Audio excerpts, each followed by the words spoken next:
This is the third episode of the Founders Interviews by S4S. Today I'm here with Clara from Rethinking Economics. And what S4S tries to do, S4S is part of Community for Learning and Innovation. And our mission is to improve and innovate education on campus through various forms. One of which is supporting our partnerships, such as Rethinking Economics, amongst others. And together we try to really improve education and sort of fill in the gaps of where we think the university is falling behind. So, hello, Clara. Thank you for being here with us today.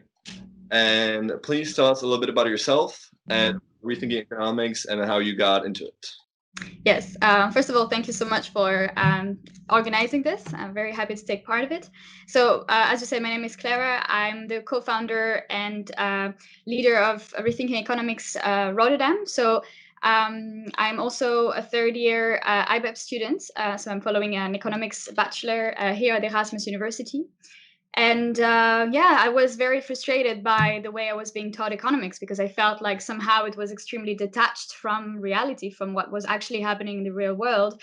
And I was also very frustrated because I was coming from a French high school where sociology was very inherently connected to economics, and we were always learning so much about economics linked to other sociology theories, and we were trying to always kind of mix these two components and theories to actually understand what was happening in the economy. And when I arrived here at Erasmus, I felt like sociology was just never mentioned, and economics was just very mathematical, and there were never a confrontation of ideas and a dialogue between theories, and that felt like that was missing very much for me.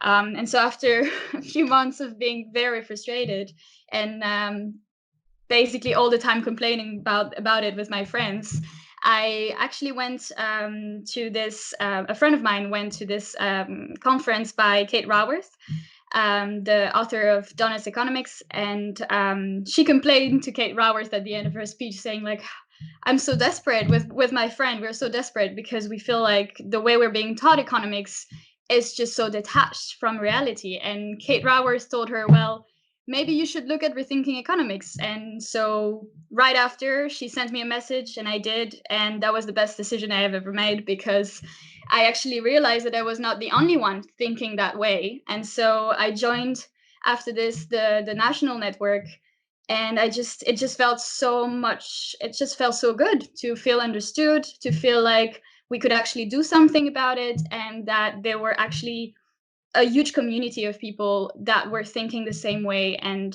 so that's how basically I entered Rethinking and never left after this. So, as you say, Rethinking Economics is not just at the Erasmus campus, right? It's a much larger organization. So, how big is it, and where does it operate, and how does it operate? Yeah. So Rethinking Economics is basically a network that started in the years 2007, 2008 during the crisis, the huge global crisis that happened at that moment, and where actually students realized, hey, like there's this huge crisis happening. We don't understand where it comes from. We don't understand anything about it, and our books, our classrooms are not helping us understanding it. But hey, we are studying economics, so we should be able to understand what's happening. So it actually started all from there, and it started from basically few students in the world kind of trying to connect with other people thinking the same way and organizing a sort of big global gathering in 2007, 2008. And from there, actually, Rethinking Economics was born, and few national networks actually were also basically created at that moment. I think it was in Germany and in the UK. And since then, it has kind of like continued to grow as people, I think a lot of economic students understood that indeed there was a need for change in the curricula. And so since then, we have a national network here in the Netherlands, and there are basically national networks nearly everywhere in the world. Even in some African countries, there are some national networks as well, which I think is amazing because they don't only have created this national network that is trying to rethink economics, but they also try to kind of like take it away from all this Western ideas, because they think that the way they're being taught economics is not necessarily only in a need of revolution in terms of ideas and more pluralism, but also it needs to be kind of decolonized somehow. So they have made their own network out of it, and they have their own goal and their own kind of agenda, which I think is quite interesting to see happening. So it actually became quite big over the years. That's interesting. So you're basically the founder of the Rotterdam branch, if I'm correct. Yeah. And so tell us a little bit how that has came about, also with respect to S4S and CLI, and how we or S4S has managed to help you do this, and to what role did S4S play? Yes, sure. So when I was asked to create this local network from the national network in Rotterdam, I've came across a lot of difficulties, because obviously when you're a very small association that is also criticizing what the university is doing, it's extremely hard to find a way to be recognized by the university, and it was a big challenge for us to find our place. So the first thing we did was to try to find partnership, which we did with another S4S association, which is called as the Erasmus Sustainability Hub, with whom we have done our first event, and that kind of allowed us to grow a bit more. And step by step, there were kind of a necessity for us to become more independent, because we could not only rely all the time on partnerships, because also if we did that, we were all the time kind of losing a lot of independence and freedom in the subjects we wanted to treat and do events on. So that's why last summer it kind of became a necessity for us to find a solution to become more permanent and more sustainable on campus.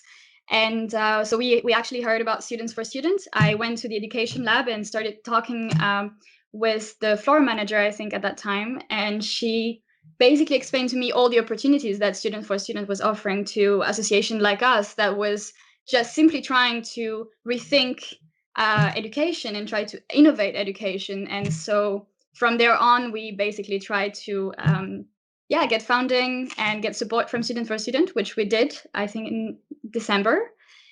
And I'm very glad we did, because it gave us a platform that I had never wished we would even get. So that's been a great experience so far. That's good to hear. That's good to hear.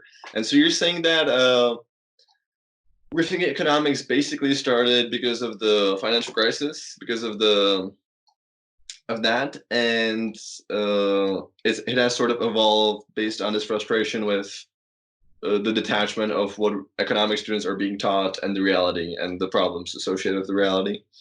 And so I wanted to ask you, what is the fundamental problem Rethinking Economics is trying to do now, or what is the mission now, since that time has passed? Yes, so the Rethinking Economics mission hasn't changed since then, because unfortunately changing economic curricula takes a really long time. And what we are thriving for, what we are really highly working towards, is to change the curricula for more pluralism. So we want to see more diverse theories and ideas being taught in the classroom. We would like different techniques and methodology to be applied, and not just mathematical methodologies or quantitative methodologies, but also qualitative methodologies to be taught at university. And of course, as well, we would like to see more interdisciplinarity in our curricula. So that's what we are thriving for. But it takes time. It takes time because most professors are teaching right now what they've been learning during the past, maybe for the last 15 years of their life. So they're basically teaching right now what they have been taught 15 years ago. So to change curricula and to change mentalities and to convince professors to teach something different, more applied to the real world and more diverse, is extremely complicated. It takes a lot of time, but we see more and more professors that are starting to support us. But then again, a curricula has to be changed not only with the support of professors, but also the university and governments giving different guidelines. So that's what we are working towards. And so what are the current projects?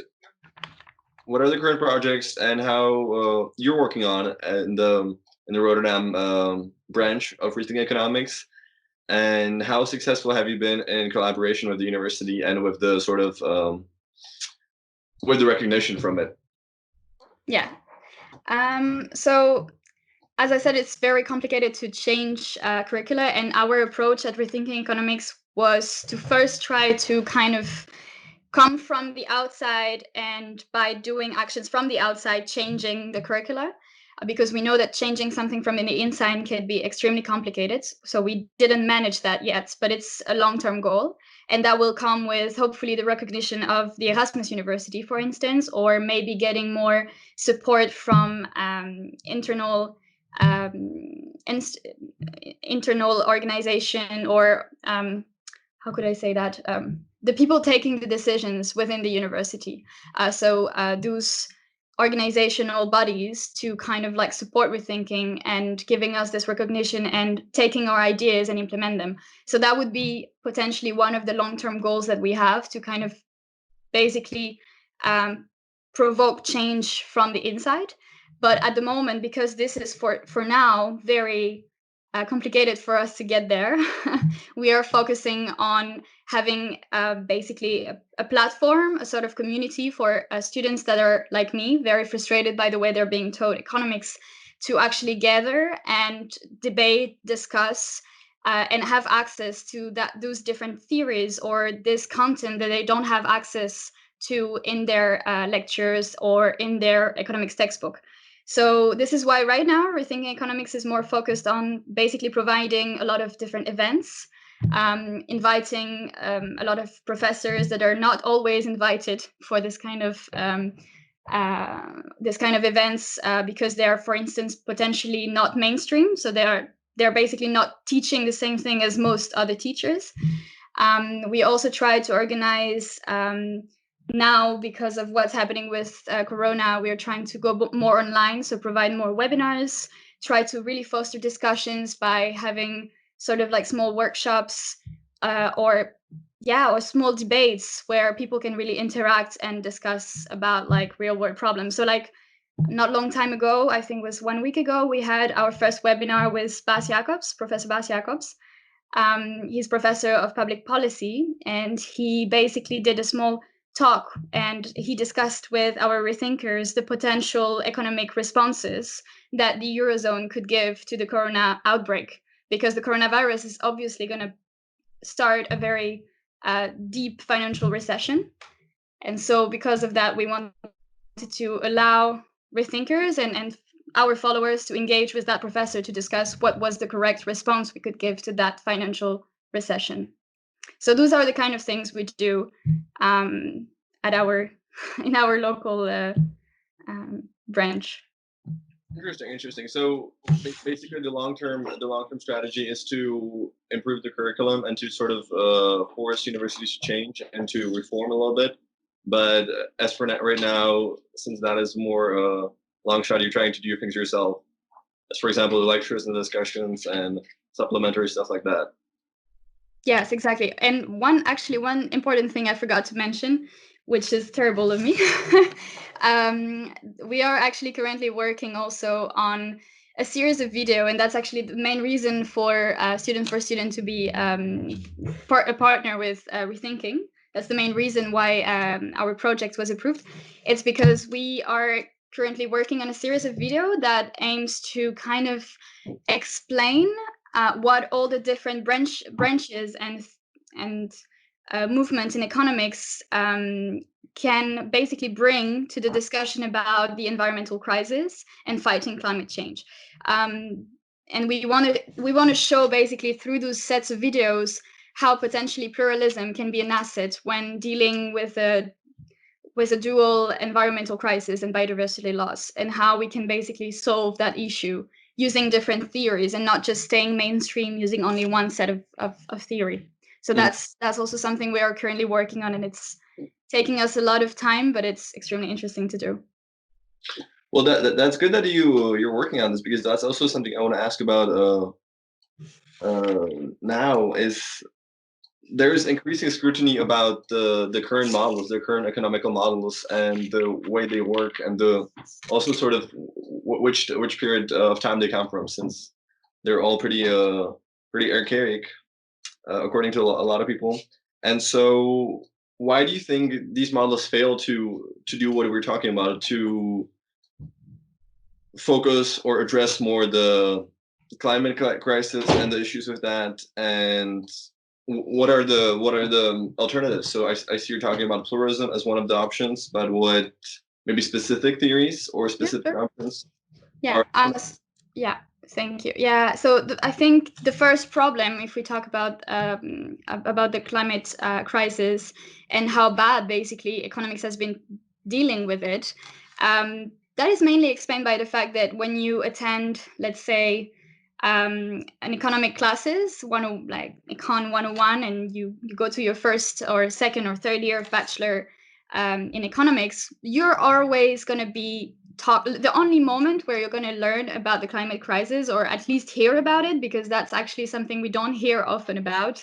We don't mention it that much in economic classes, which is quite insane if you think about it. But it is unfortunately true that we don't mention it that much in economic classes, and the only time you will hear about it is it's going to be mentioned as an externality, so as a market failure. But it's so much more than that. We know by now that the economic activities, that human economic activities are, if not entirely responsible, at least partially responsible for the dual crisis, the environmental crisis, and the biodiversity loss. And so it seems that we need to rethink the way we teach economics and the way we do economics, to show that potentially economics and the environment are inherently linked, and they have to be mentioned and taken into account in our models. And I think to that extent, for that, we need to not only obviously mention different types of theories and try to bring more pluralism in our curricula, but we also need to, first of all, mention it more and try to make sure that we take it into account way more in our classes, and that it's mentioned way more than it actually is at the moment. But we also need to bring back the insights from ecological economics.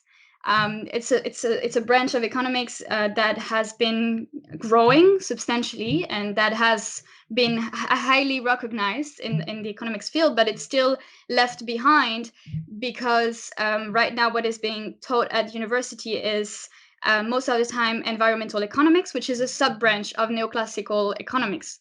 So at the moment at university, I think around, according to our reports, around, I think 98% of the curricula is neoclassical economics, Mhm. and the rest is other theories. And most of the time it's actually behavioral economics.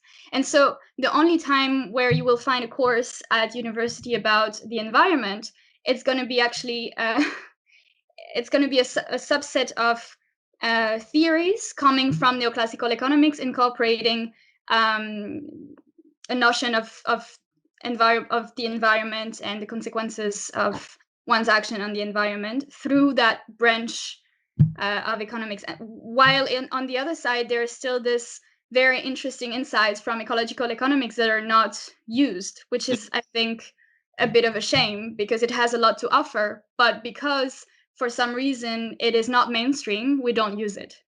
So I think the main problem is that we need to think out of the box and stop just teaching mainstream theories. I think that's the biggest step.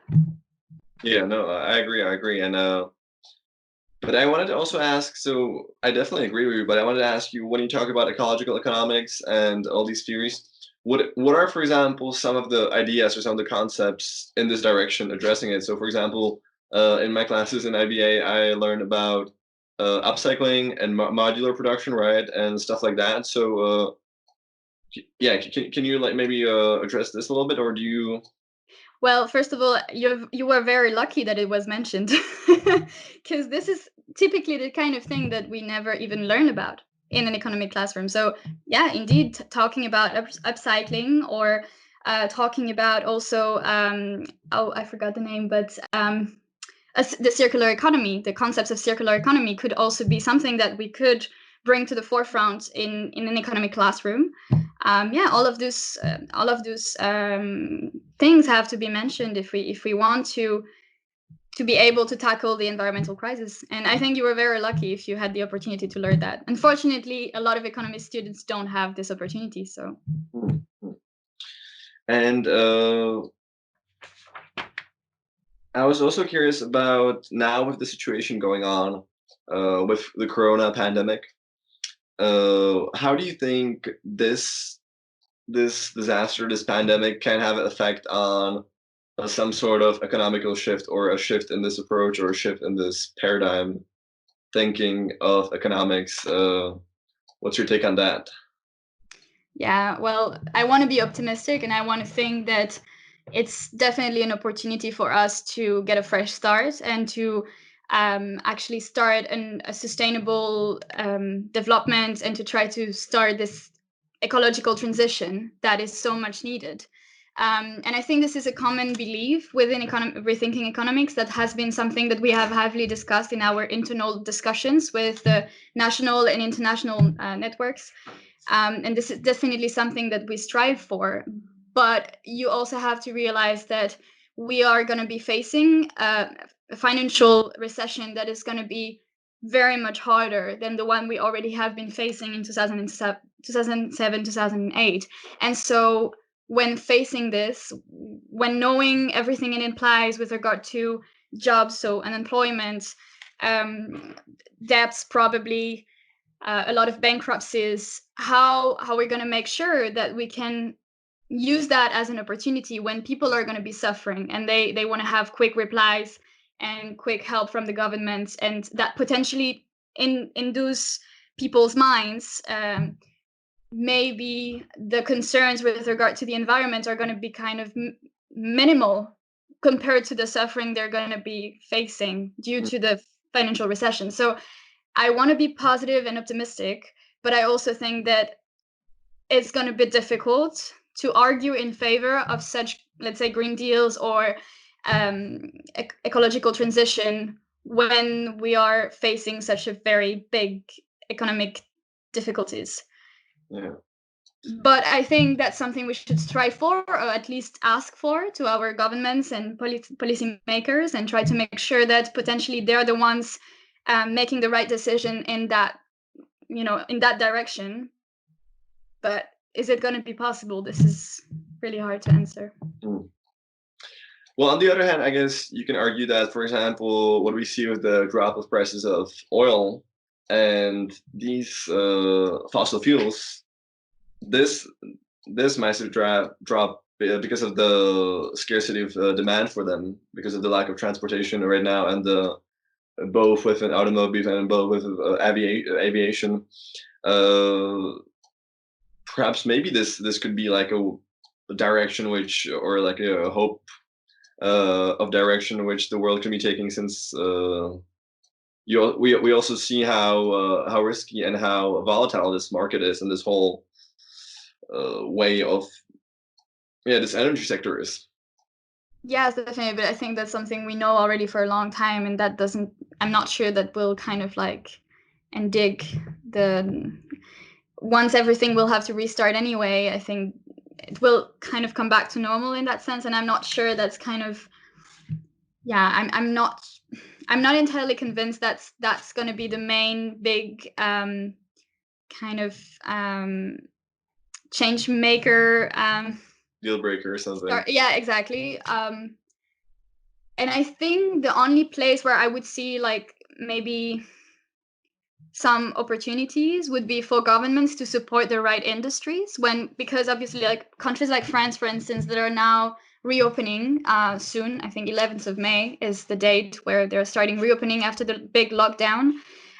Governments are facing the big challenging responsibility to save certain industry or try to support certain industries and certain companies. And I think that's where we could try to make smart choices and try to potentially help more the ones that are more socially making a difference, or the ones that are like more sustainable.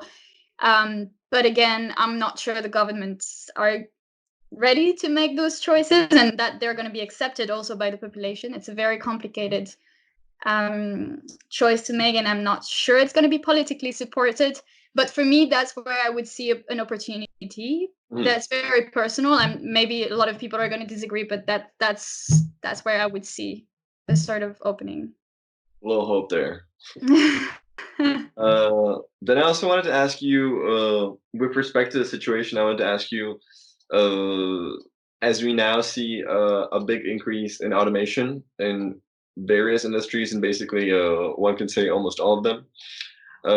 I was curious about what you think, how this situation, how Corona and the Corona pandemic is gonna impact that, and if you see any like issues with that, or if you see any like potential problems that could arise from this as an Yeah. economist. Yeah, I feel like this is a very difficult question for me because I'm not very much I'm not specialized in labor economics, and I'm definitely not the best at maybe judging whether automation might be a good or bad thing, or whether the corona outbreak might favorize it. I guess it's kind of makes sense that potentially it might be encouraged because of the fact that a lot of people are currently asked to not be in contact with one another, and so that would make things a lot easier to have machines replacing people in certain industries. But yeah, I'm not sure I can answer properly this question. But I do think that if we're not talking about automation, but if we're talking about digitalization, potentially this crisis has shown that a lot of things could be done online and could be digitalized. Um, whether it was, I feel like I think a lot of research remained to be done to understand whether or not that was actually a good thing, because I feel like everyone has its own experience with how this corona outbreak actually affected the way they were learning, for instance, for students, whether or not it was a good thing. Personally, I felt like the digitalization so far of the educational content and else was not so much going against my way of working, and I felt quite comfortable with it. But on the other hand, if I look into, let's say, brainstorming or group work through online tools, I'm not sure it's that efficient, and I'm not sure it's that successful. But maybe that's my own feeling. So maybe overall research will show otherwise. So I'm not really sure what exactly research will show, but I think it will be necessary to look at those research and see what was the real effect of digitalization, for instance, on productivity. But it would be really interesting to see how that develops. And I think that indeed this crisis might be an opportunity for those digital tools to grow and become more important in the job, for jobs, but also maybe for students and online education. But Mm, that's just my own opinion. okay, okay. And so, for the end or towards the end, I wanted to ask you about your personal ambitions a little bit, and what, yeah, basically, where do you see yourself in 5 to 10 years? And with that, and with that, yeah, which big problem or which societal problem that we, for example, talked about, do you plan on like tackling within that time or the near future? Also with in relationship with economics Yes. and this background. It's such a difficult question, especially with the corona. It feels like everything is like with the COVID-19, it feels like a lot of things are being questioned again when you thought, okay, like I know where I'm going, but it kind of brings back some old questions about where actually I'm going. But what I wish I will be doing is definitely I wish that I will be continuing working in economics, and I really hope that first of all, Rethinking Economics Rotterdam will still be alive. That's pretty much my goal, because setting up an association in a university is quite difficult, and it was a long way, and I really hope that I'm leaving something behind that will stay in time, and that's my main goal for this year at least. And so in 5 to 10 years, I really hope that Rethinking Economics Rotterdam will still be pretty much alive, and that potentially will have brought some nice changes within the university.